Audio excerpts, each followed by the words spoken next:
Di masa pandemi COVID ini membuat gue sadar betapa pentingnya kalau kita bisa memproduksi bahan-bahan pangan di rumah.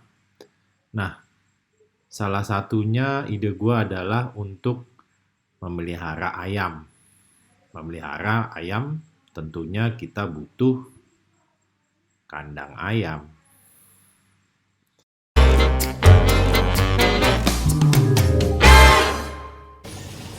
Halo, selamat datang di channel Ngelmu Dulu. Seperti biasa, gue Archie. Dan kenalin, ini adalah Rudi. Dia yang akan bantu gue selama proses pembuatan kandang ayam. Pembuatan kandang ayam ini boleh dibilang spesial karena salah satu bahannya adalah terbuat dari batako popok bekas yang tentunya kalian sudah pernah lihat. Jika belum, kalian bisa lihat di episode Ngelmu Dulu yang sebelumnya. Kalian bisa lihat di tautan ini. Jadi selama si Hudi mencangkul, karena itu bukan keahlian gue, nah gue pergi ke GoLab untuk ngambil batako yang selama ini kita sudah buat selama kurang lebih 1-2 minggu. Nah, kemudian bata-batako ini gue bawa ke lokasi pembuatan kandang ayam tersebut.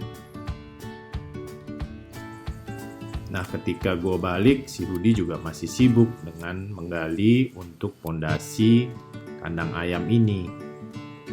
Jadi gue bengong dulu lah sebentar sambil lihat danau di belakang.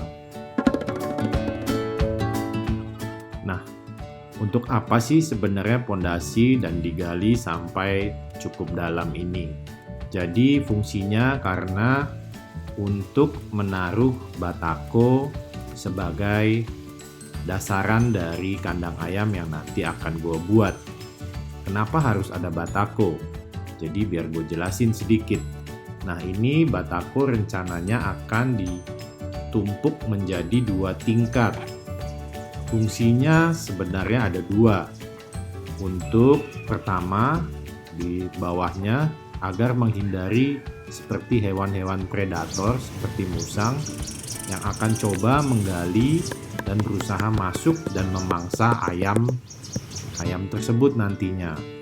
Dan kenapa ada yang tingkat kedua? Yang tingkat kedua supaya ketika nanti hujan, terus ada becek atau nanti ada genangan air, fungsinya agar besi yang menjadi kandang ayam tersebut nantinya tidak tenggelam atau basah, yang tentunya untuk menghindari agar tidak karatan.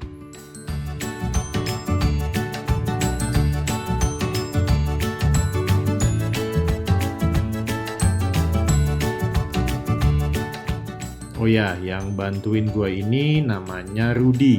Kebetulan ketika lagi proses, dia datang dan menawarkan untuk membantu proses pembuatan kandang ayam ini. Jadi ya gue cukup happy lah ada 2 orang yang membantu gue untuk membuat kandang ayam ini.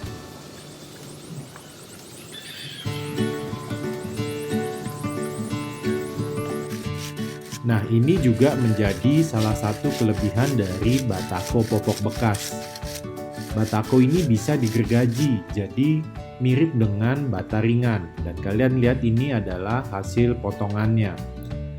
Kalian nggak bisa lakukan ini dengan batako biasa ataupun bata merah. Jadi si Rudi bilang, ya ini lebih mirip dengan bata ringan. Jadi pengerjaannya pun lebih mudah dan lebih cepat.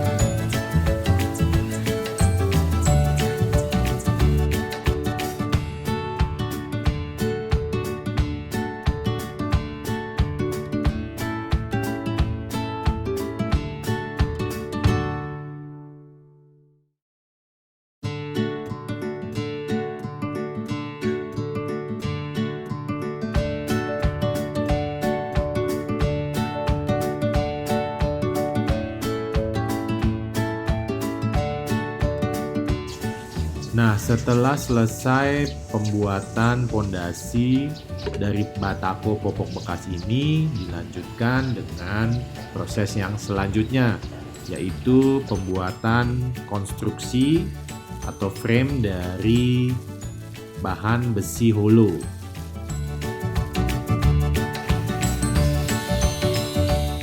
Nah, kita sekarang di tahap dalam pembuatan frame untuk kandang ayam tersebut. Jadi Hudi dan Rudi membantu gua memotong sesuai dengan kebutuhan dari kandang ayam yang telah gua desain.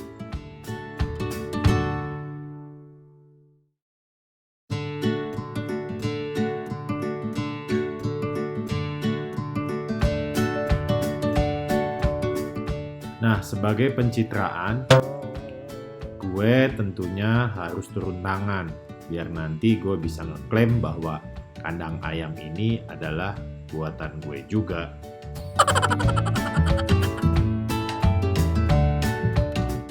Walaupun juga jangan ditiru ya, karena gue sangat minim menggunakan alat-alat keamanan. Nah, untuk selanjutnya Budi dan Rudi yang menyelesaikan tahap pembuatan konstruksi dari besi holo ini. Oh iya, kenapa gue pilih besi holo berbahan galvanis? Karena ini kandangnya di luar, jadi lebih agar tahan cuaca supaya ya intinya lebih awet lah, tidak karatan, lebih tahan karat lebih tepatnya.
Gue tetap melakukan pengecatan. Kenapa? Walaupun sudah bahannya galvanis, tetapi ketika kena proses pemotongan, pengelasan, yang intinya sudah terkena heat treatment, biasanya akan lebih mudah berkarat. Untuk itu, gue tetap melakukan pengecatan baik dengan zinc chromat ataupun cat besi biasa.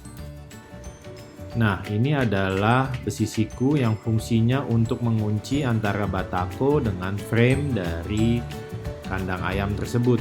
Ini adalah tahap konstruksi yang terbuat dari besi kandang ayam dengan frame 4 meter kali 2 meter, tingginya mungkin 2 meter 10 kali ya. Ini adalah utamanya. Kita buka di sini.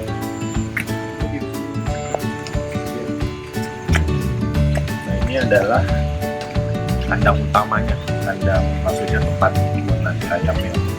Ini nanti bakal ada kayu-kayu lagi buat tangga ayam naik turunnya masuk ke sini. Nah, yang mau gue liatin juga adalah ini ada bentuk kotak ini. Sebenarnya nanti ini bisa dibuka. Tutup, di dalamnya ada sekat-sekat yang mana nanti kita bisa ambil. Biasanya nanti ayam bertelur di sini, jadi kita tinggal ambil aja tanpa mengganggu kita harus masuk ke kandang utamanya. Nah, di sini ada pintu yang fungsinya sebenarnya lebih ke untuk bersih-bersih. Jadi ini nanti bisa dibuka. Jadi biasanya nanti setelah 1 bulan Nah, ini kan nanti ada kayu sebagai alasnya, tapi di atasnya kayu ini ada mungkin jerami, tapi nanti jeraminya rencananya bakal diganti dengan fiber dari popok bekas. Jadi nanti setiap sebulan sekali kita bisa pakai semacam sapu untuk membersihkannya agar lebih mudah gitu. Nah, ini tahap konstruksinya. Nanti di part kedua akan kita lanjutkan ke tahap finishing, mulai dari kayu, pakai kawat, sampai tentunya nanti kita bakal nentuin ayam apa yang bakal gua pelihara. Oke, sekian dulu.